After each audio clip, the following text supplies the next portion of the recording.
trust fund that's managed by Plymouth County. We recently had Plymouth County in here. They gave us kudos for being one of the towns that uses all, I think, 14 of their services. So we've been going in there. The first year we put anything in there, it was $50,000. In fact, we actually got into the trust fund before we had the funds to put any money in there. So we were the first community in Plymouth County to enter into their OPEB trust fund.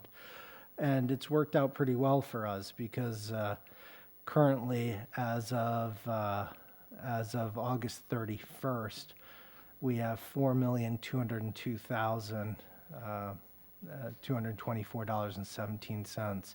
So your returns have been, over 3 months, 6.74, 1 year, 12.08%, 3 years, 13.26, and then as somebody, when you're doing your long-term investments, these are the ones you start looking at. 5-year return, 9.3%, and the 10-year return's been 9.2%. So it's been excellent for us. I want to get I know that our earnings for this calendar year, I believe, have been over $91,000 into it. So I'd like to see what we've actually, just double check what we've actually put into it and what we've earned. So, our OPEB, so other post-employment benefits, so healthcare that we do for our retirees, we're well over, our obligations well over 100 million.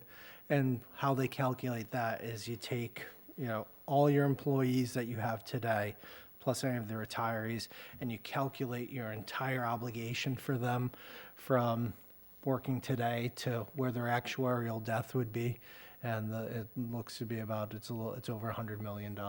So that changed when some of the gas fee rules changed. You didn't have to really factor it in before, but we're not ignoring it. We're putting money towards it, and we probably put 300,000 if we have it. And then the stabilization fund that we currently have is the balance is $5,459,569.23, and that yield on for August 29th was 4.34%. So imagining we've gone down quarter basis points on that. And interest on that year to date is $128,000 and change. Your stabilization fund, you can't put it into equities. You can only put it into, CDs, or really it's a money market account. So while rates are still favorable, we're earning pretty well on it. So we, with our budget, you want to be 3 to 5%. We're obviously over the 5% mark. They've started what has the institutions often do. They started moving the goal line. Now you're closer to 7 to 10% that they want in there. So I'd recommend we were doing 150,000. As the rates are starting to change, I'd recommend we put 200,000 into there. Every year.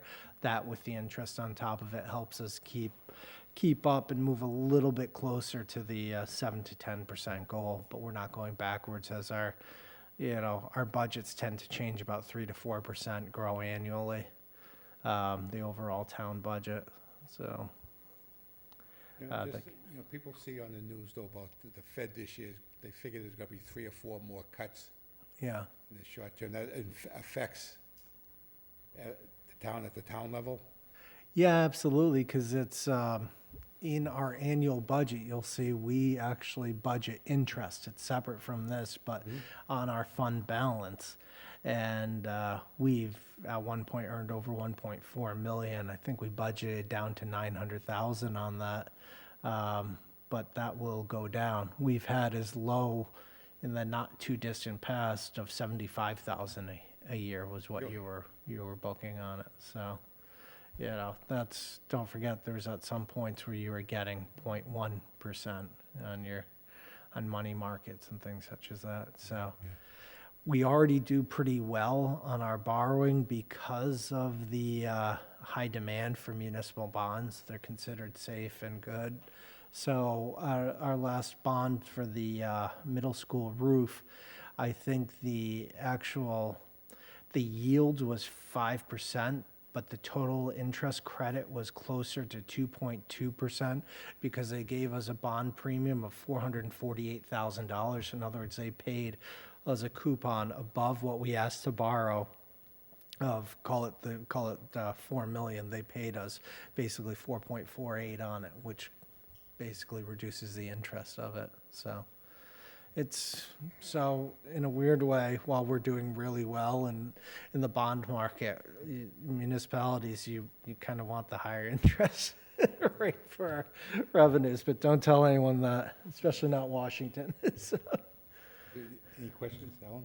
No, we've gone through this before, that Mr. Sullivan and I, a long time ago, got involved with the Mayflower Group, which was Plymouth County and Tom O'Brien, and the first time we went in, we saved the town a tremendous amount of money on the health, and then when we talked to Tom O'Brien, we asked him, I remember exactly, what's next, Tom?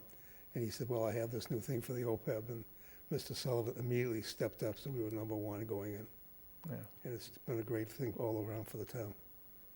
Yeah, they actually are, they are slightly mad at us because when we put in our $50,000, that was when you had that dip in the market. So we we hurt their rate by, they think, about 25 bips overall when they consider the money we had first put in there on the 50,000. They said we artificially lowered everybody's return rate on it. So, We did.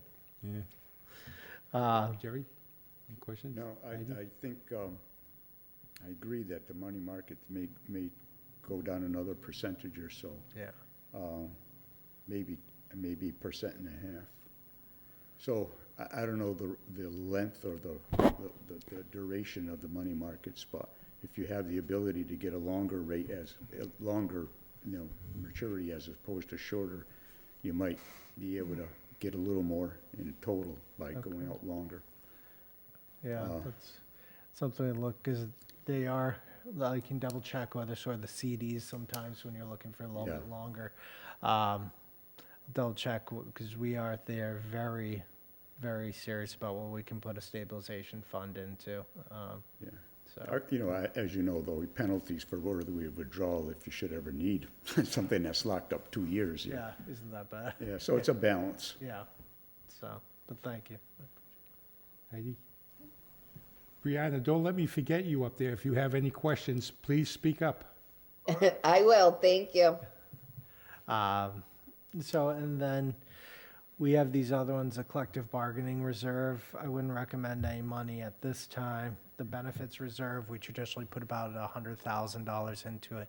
The benefits reserve used to be mid-year if we had somebody retired, they will have sick leave or vacation buyout. So, if you have a 30-year employee that can, they've probably hit the max on what the contract allows for that.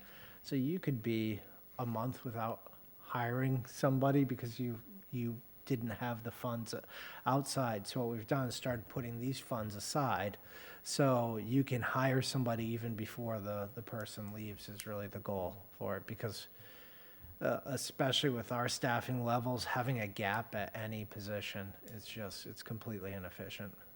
We fall behind. Unemployment reserve, that's still well funded right now. I believe we have over 400,000 in there. And then I double checked the code enforcement derelict properties. That's one I'd like to make sure we're putting money into, because there's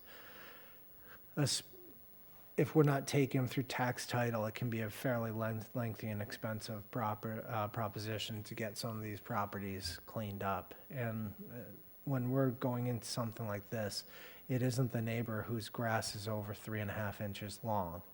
We're looking at the people that are impacting the health, safety, and welfare of the residents around them in our community. Grant funding, we typically want to put about $100,000 aside for that, because that's when you have a grant and there's a matching portion, we can utilize this instead of, potentially maybe not getting the grant if you have to have an actual cash matching portion. I think one of them is like we use through the Buzzards Bay National Estuaries Program, we use the kids out of the the College Mass Maritime that do all our water quality, do some of the testing and checking like that, and there's a matching portion that we have to pay, so utilize something like that, so. So, if there's no retained, free cash, which, you know, I'm leaning towards, we would take no action, but this is just to give you an idea of where we stand on these funds and what we would do if we were to go forward. Any questions? Well, that's your question. Any questions? Just, can we get a copy of that, with the monies in the accounts and stuff? Yeah, the balances on them. Yeah. Yeah, sure. And I'll get it out to all the members.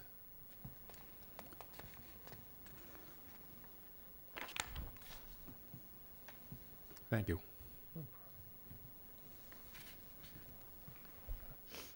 If I don't write it down, I will forget.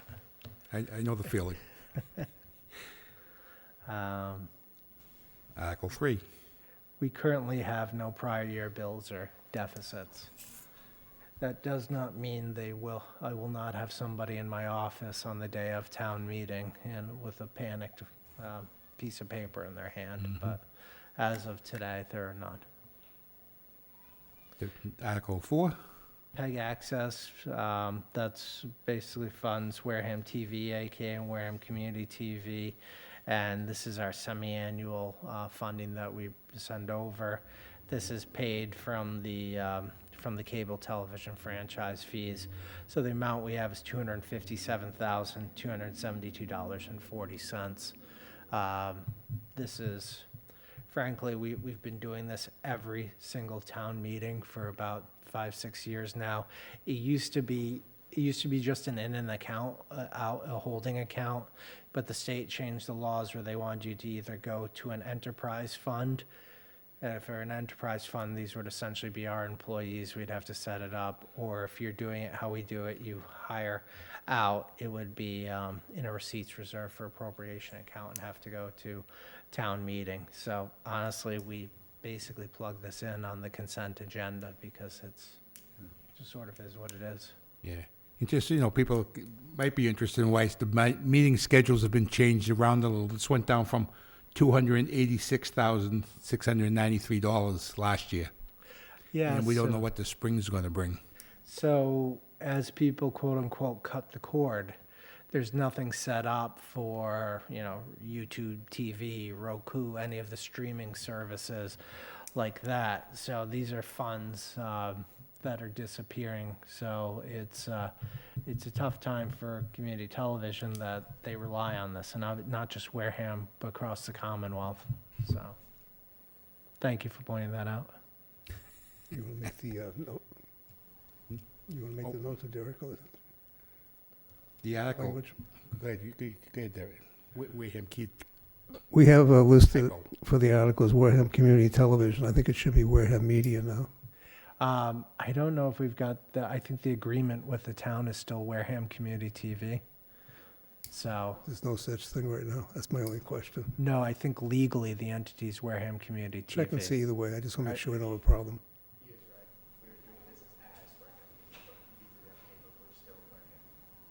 Thank you, John.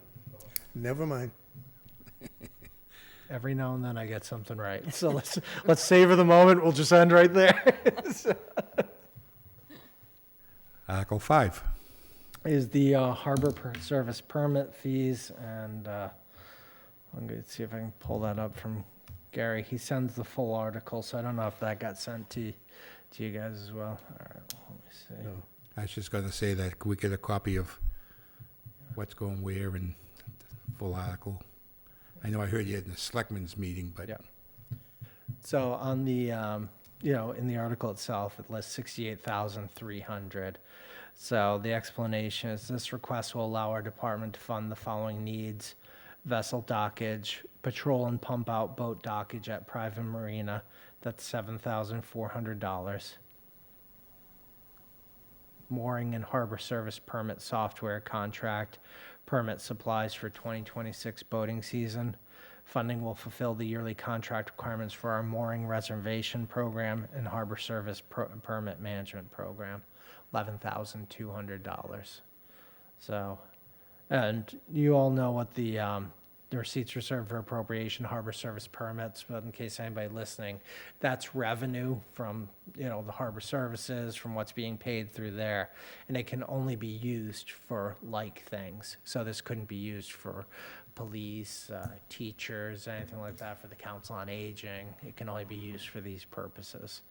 Then there's a vehicle purchase lease payment. This is a capital lease for two 4x4 vehicles, and it's a 4-year lease payment to purchase with communications and equipment. So again, the radios, the light bar, all the stuff that they need for their safety purposes.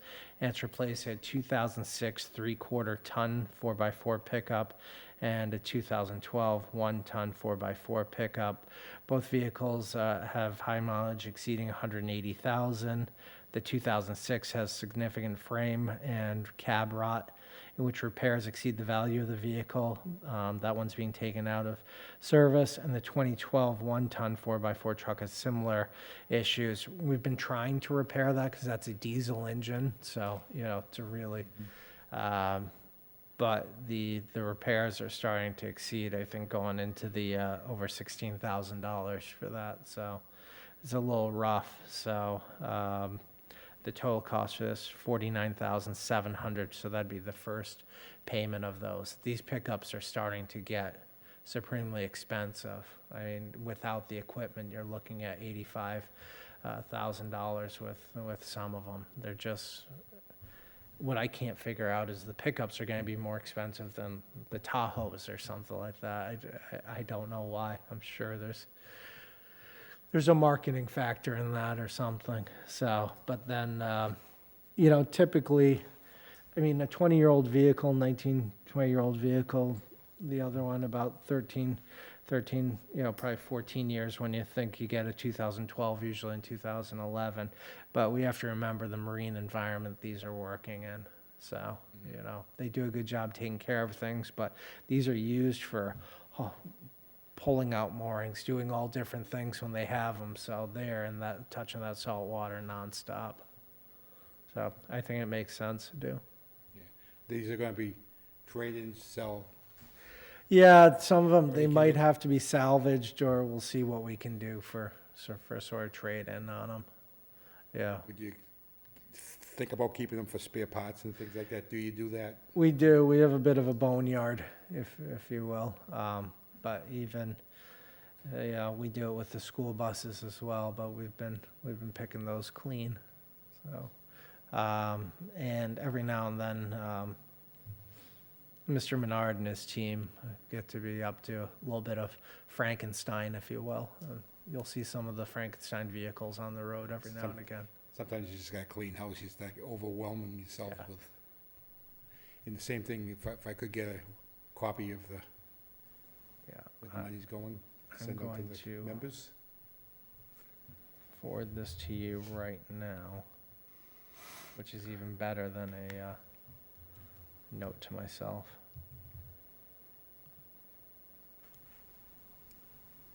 All right, I just sent that to you. Any questions, Alan? No, what happens is, again, with the capital planning committee, we get a form that's filed for every, vehicle that gets purchased, what they're gonna do with the vehicle that's being replaced. So that's all controlled as well. And I'll get you the HSP, the Harbor Service Permits balances too, so you have that.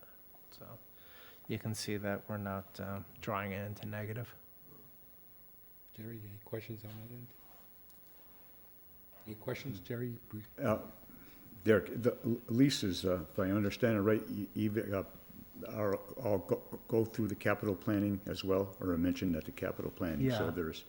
there's that oversight and then their opinion or vote on it, huh? Correct, yes, capital planning committee's gone over these. And when we do a capital lease, it's not like your vehicle lease, we own them at the end of it. It's just the term for a financing term for them, so.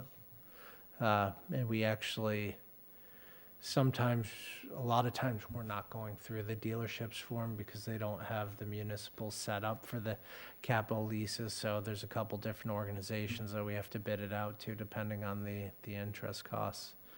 So, we don't have enough money in that to cover the total vehicle purchase. Well, we actually probably would, but I don't want to drain it down by about half. If I remember, I think we had over 400K in there, but, you know, I'd rather build it up a little bit too.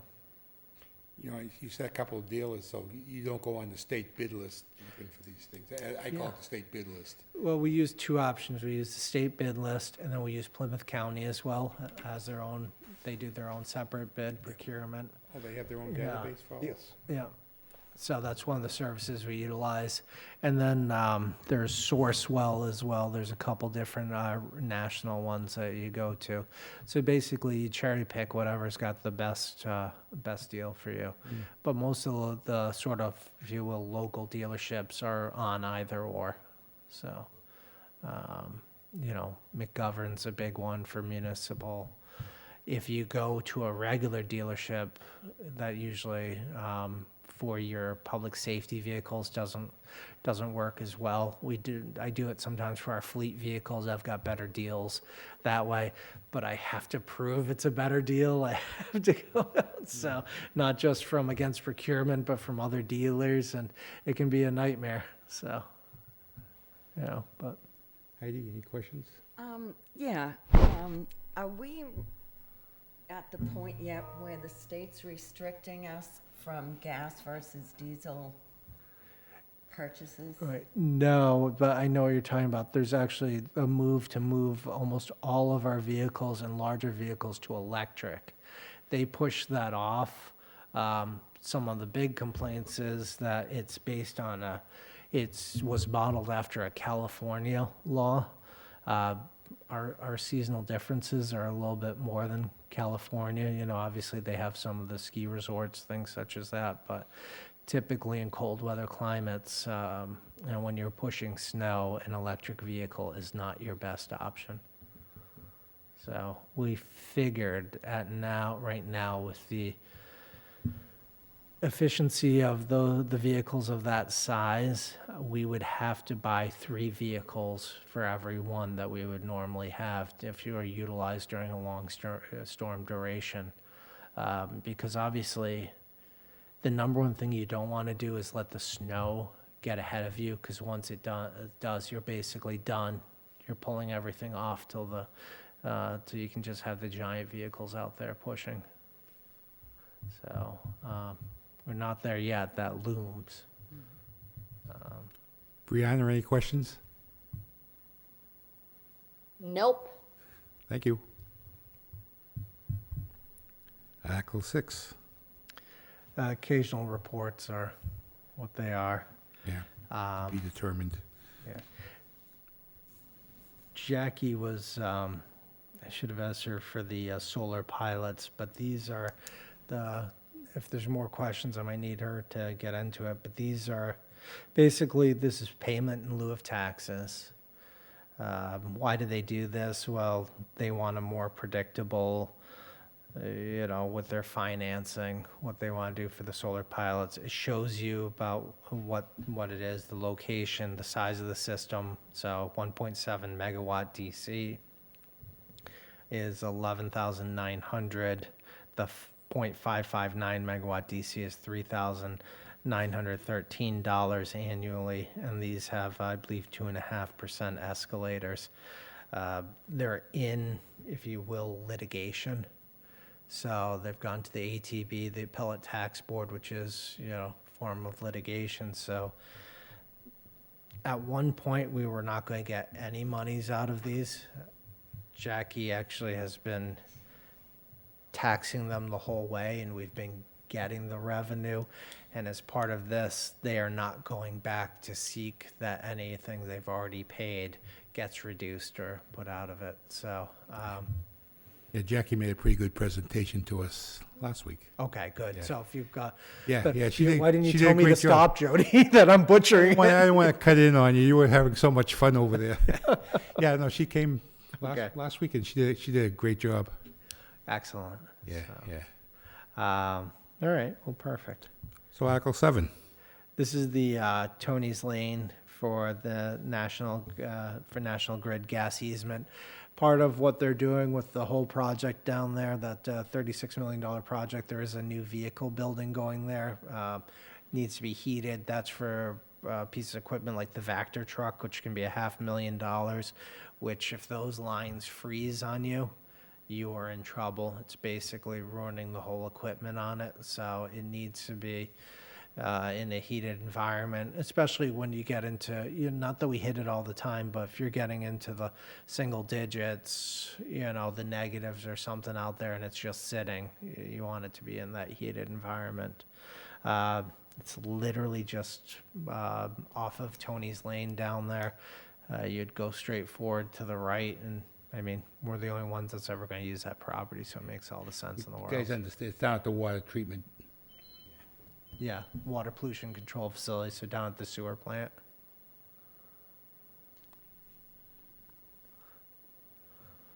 Article, any questions on that last one? No. Article 8.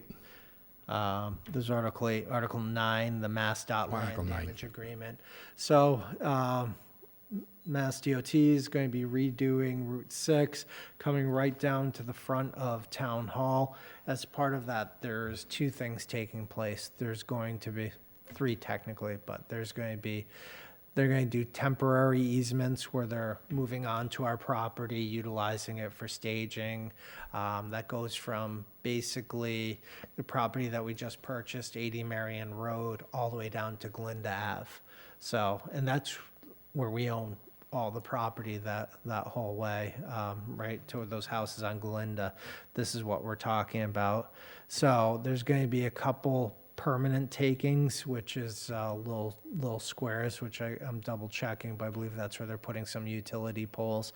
Not infringing too much. I'd say where the current sidewalk is coming in, maybe about an 8-foot by 8-foot square, and there's about 3 of those altogether. And then they're going to take down some of the trees that are in front of the house as well, which I'm okay with. We were going to have to take those down, so I told Dave Menard to stop.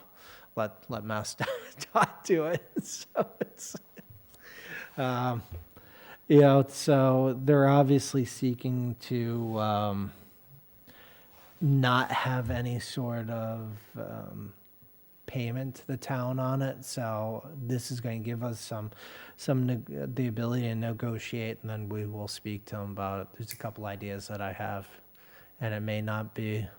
If it's not going to be in the form of monies, I think there's some work and other things that the community could utilize that would, along the area, that would help offset it. So basically what you're saying, you want to use it for a little bit of leverage, Yeah. basically. So, yeah. I mean, put it nicely. There's a couple things outstanding that, were done in the past by a select board that put the town on the hook for a few things that are being redone as part of this project, and I don't think if that's being removed, I don't think it's equitable for the town to still be on the hook for it. And it's one of the things I try and express to our select board nowadays, that everything we're doing today, especially when you're doing something you think is helpful, has a long-term ramification for the town, and we better understand that. So,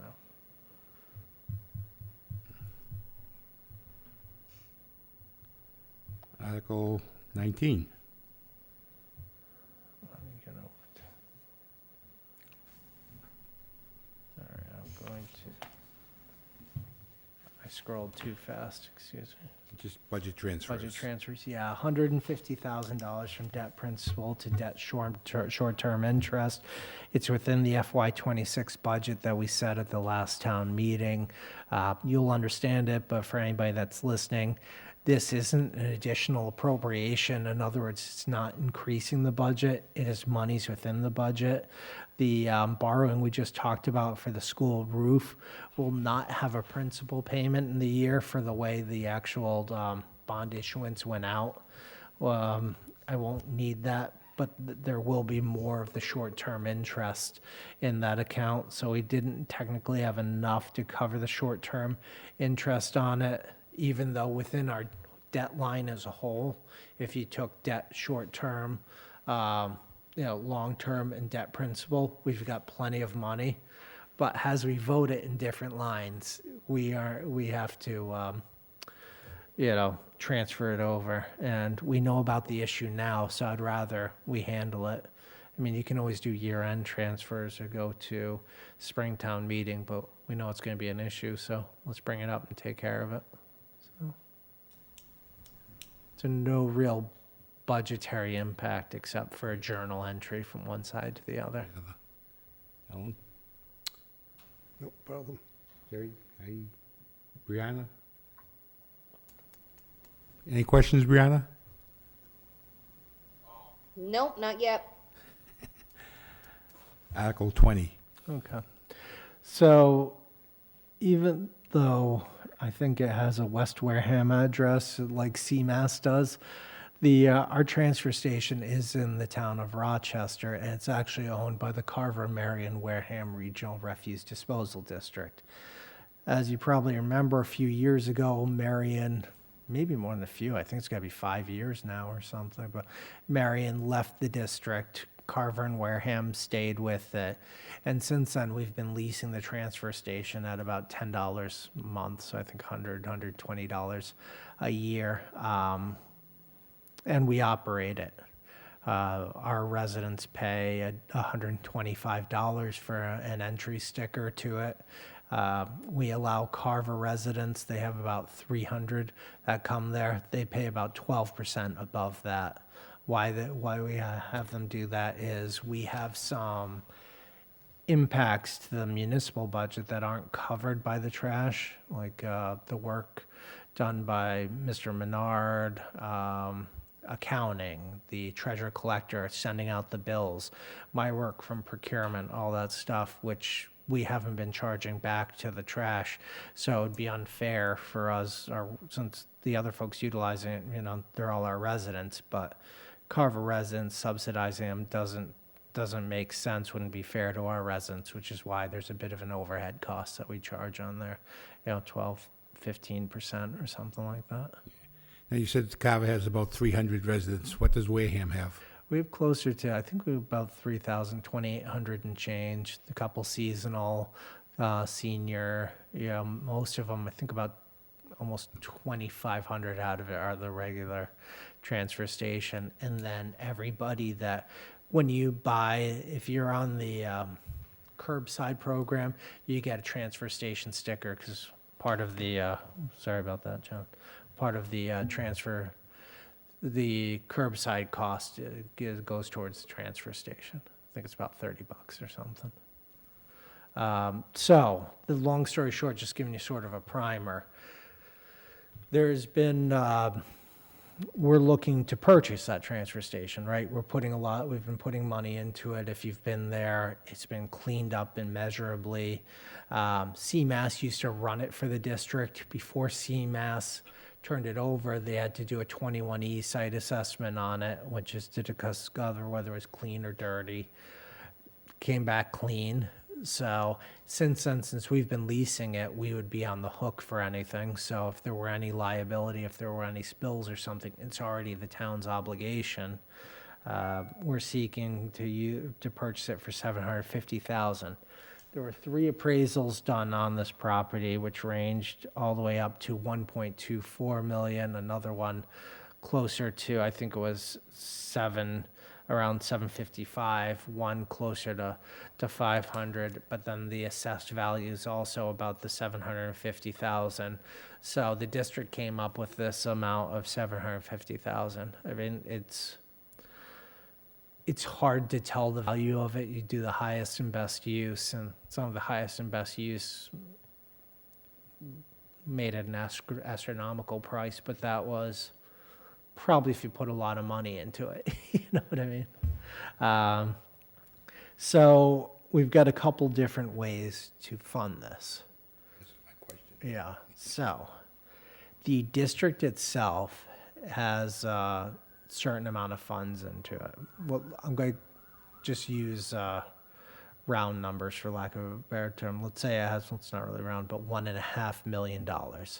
If at the end of the day, you closed everything up, there's $1.5 million cash available. The split is done in the agreement is done by EQV, equalized valuation. So when you compare the EQV of Wareham to the EQV of Carver, which makes sense because the money that went into there was based off of what your residents were paying. We have way more residents, yada, yada, yada, than Carver. That's, we have about 72% of the funds.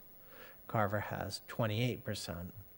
So, we're looking at what, 1.1 million or something like that. You can utilize the funds in there in the agreement if the district so agrees to offset the cost.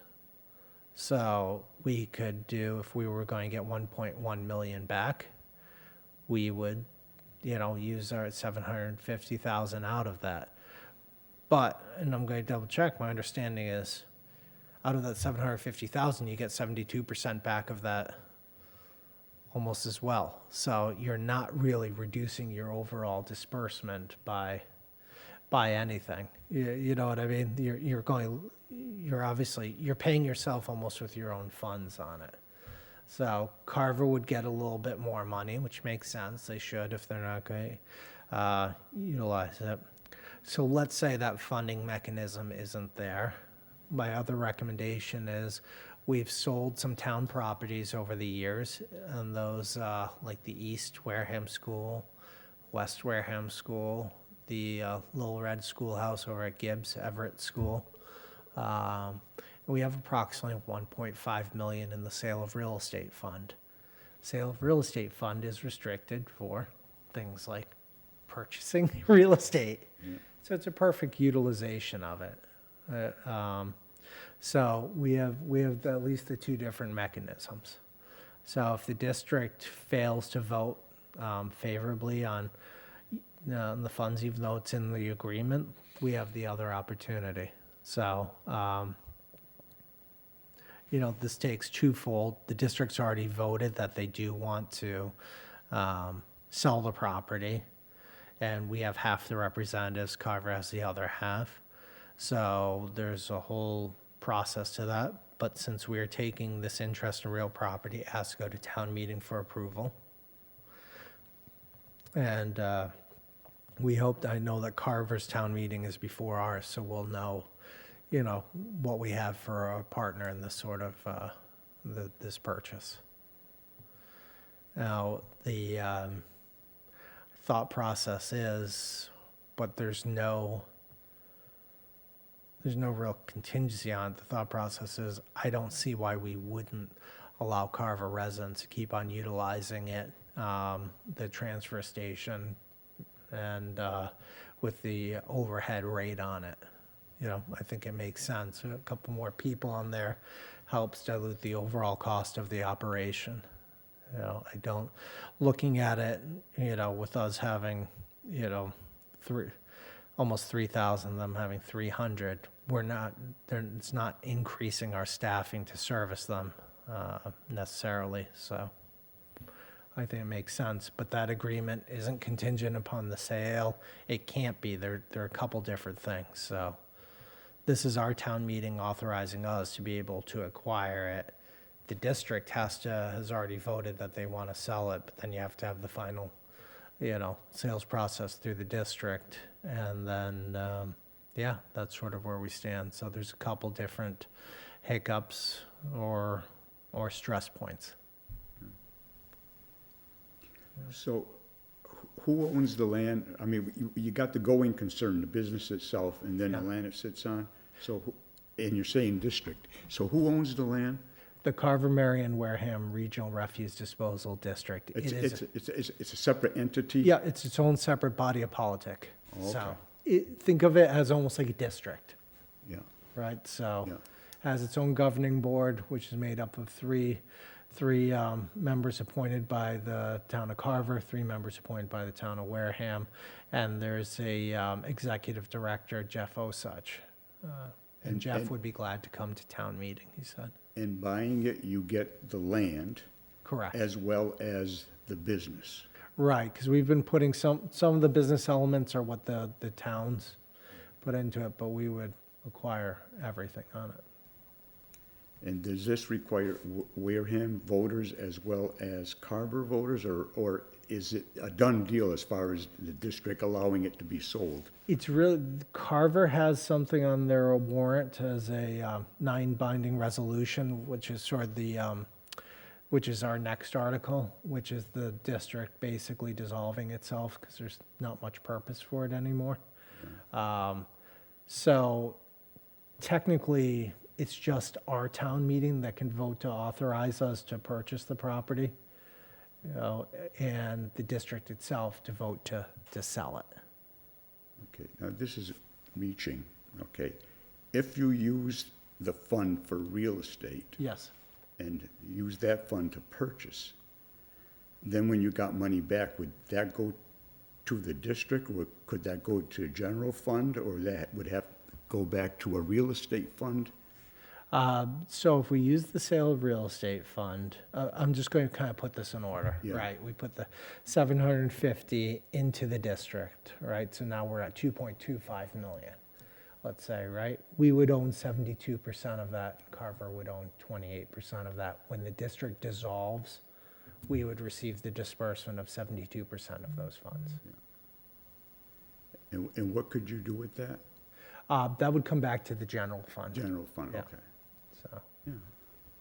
So that would basically be, we wouldn't be able to do anything with it till the following fiscal year. It's certified as free cash.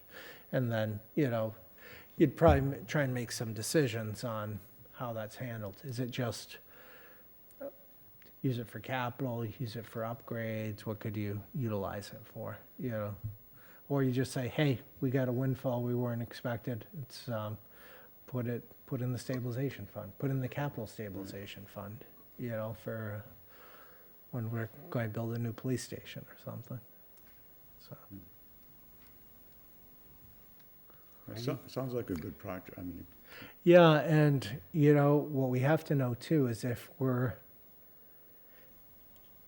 not going to be able to purchase this, if the district's not going to do that or wants to do something else, then we need to start looking at what we can set up in our own community and you know, by the, and we're back where we were 8 years ago or whatever. yeah, so, Yeah. you know, and I think we've got the ability to build out a transfer station if we have to. We've got the land. You'd have to go through the DEP with the site assignment and stuff.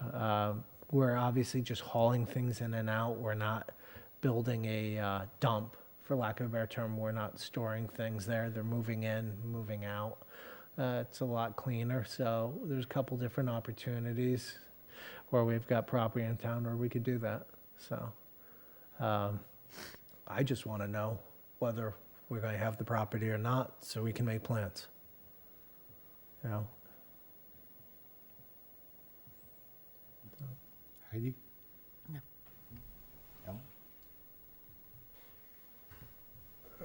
This has been percolating for at least 4 or 5 years, really. It's finally come to a head one way or the other. It really has to be done. Thank you. Brianna? No questions. Thank you. All right, we'll move on to, you kind of explained it, Article 21. yeah, so that's dissolution of the district. The district still has, CMAS still has some obligations for the old, that dump that you see over in, that's in Carver. That was that's on Makepeace land. It's actually the CMW dump. And there's still some cash set aside to have that's outside of the 1.5 million. The only liability is the future insurance policies for that, for the dump in case of any pollution or anything like that. So there's a 10-year policy in effect, and then there's enough money set aside to purchase an additional 10-year policy after that, which I believe satisfies everything that the district and the towns are on the hook for. And then there is one retired employee, so basically OPEB, right, other post-employment benefit costs. But that, that obligation's already been pre-funded to Plymouth County. So there's really no liabilities, and there's not much for the district to do anymore, except maybe cash the town's checks, so, for the $10 a month lease, so. You know, even the executive director of the district saying, you know, some of the insurances, it's probably time. So I think it makes a lot of sense. And again, I don't think this should be contingent on the sale of the property or anything. I think they're two different things when we look at it. You know, but I think it makes sense that we sort of close out this chapter and move on. Any questions? Article 22. Yeah, that's for the sewer department, and they have 5 remaining air pump stations for the wet wells, and they are looking to, we were just at the Capitol with as another water pollution control meeting, but these are pretty important ones. So you see the funding mechanism, retained earnings, or any other water pollution control facility available funds. So in speaking to them, I let them know that they may not have retained earnings. That's the enterprise funds version of our free cash. That only gets certified when our free cash gets certified. The director, Scott Krahansel, is very proactive, and you know, when our pump stations go down, that's when the bad stuff starts flowing back to the homes. So they want to make sure that's not happening, and I think we all want to make sure that's not happening. So a few years ago, we actually put funds, probably about $400,000, I think it's about 414 in there, in a capital stabilization fund for the water pollution control. I've recommended, you know, if they have projects and we're not we don't have free cash available anymore, sometimes for October town meeting, that they should keep on putting monies into that every year, because then you don't need free cash, you know, to wait for it. You can be ahead of the game. But I've recommended that they use the funds from that capital stabilization fund to pay for this if we don't have the retained earnings, and then in the spring town meeting, put the monies back in plus some additional. At this point, would you put this as a critical thing that needs to be done sooner than later? Yeah, it's not just about wanting to wait. I think these are some things that have been waiting. You know, sure, Mr. Pigeon heard about things like that before. I would recommend going forward with that and using the capital stabilization fund. And that's, you want to know what? That's why we have them, right? These stabilization funds. That's why, you know, I have always said this, being here for so many years, over the years you hear, the town missed out on this opportunity because they just didn't have money, or town missed out on that opportunity. And that's one of the things I'm kind of proud about, is we've put funding aside that we don't miss out on opportunities when it really arises. We had the free cash available to purchase 80 Marion Road, which secured the whole town campus for that. I mean, in the past, they didn't have that. We had negative free cash, or you had $400,000 in the stabilization fund. So it's been a good road coming up, and obviously the finance committee has been a huge part of that. So thank you. Yeah, I mean, absolutely, some things are critical. You know, you talk a sewer treatment plant, you kind of push it aside. It's not a real fun subject to talk about. Yeah, it's not a slushy machine for the break room, right? You know, so. Alan, you got any questions?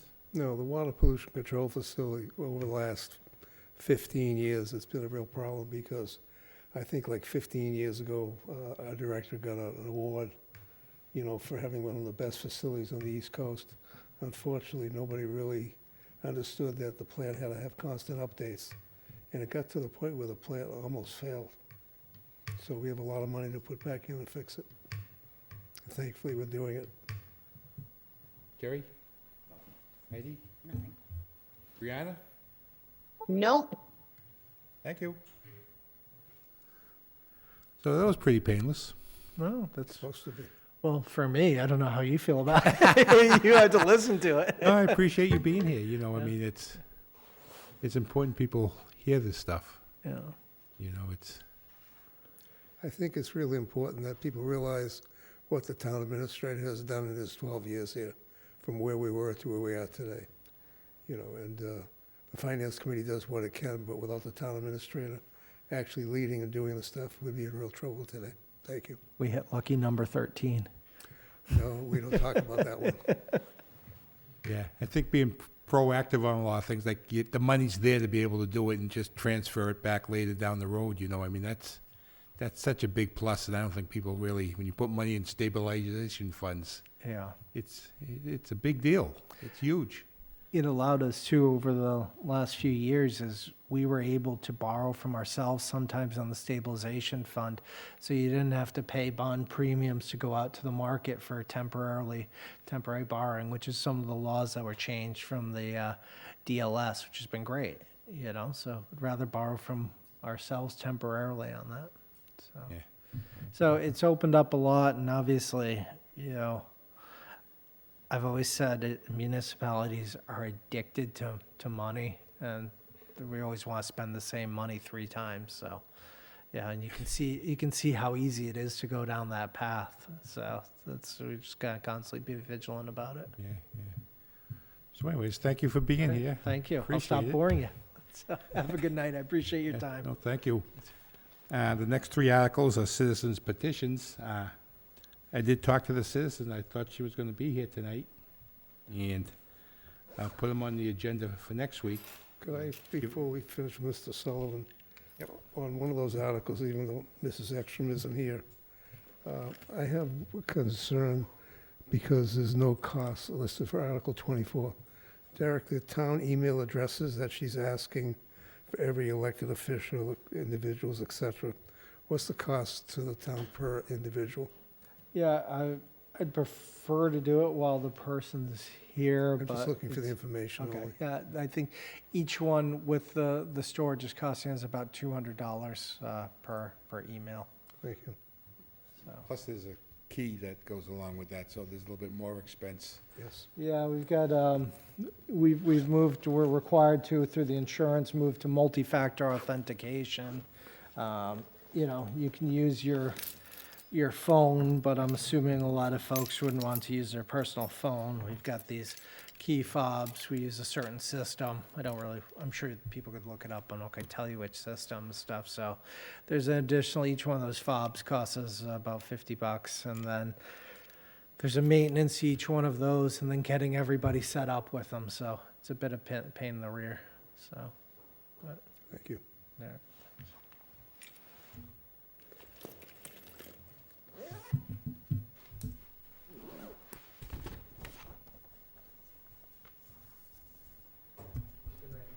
Good night, thank you. Night, Derek. So our next meeting will be October 6th. I will add these last 3 agenda items onto that, just in case. I want to give the citizens every opportunity. Next week, I will have the assignments on who's going to write what for each article. And you'll see the agenda when you get it. I don't need to talk about it now. So having said that, it's now 7:15. I'll take a motion to adjourn. So made. Second. All in favor? Aye. Aye. Aye. Brianna, Thank you. you're You're welcome. welcome. I'll see you next week. Thank you.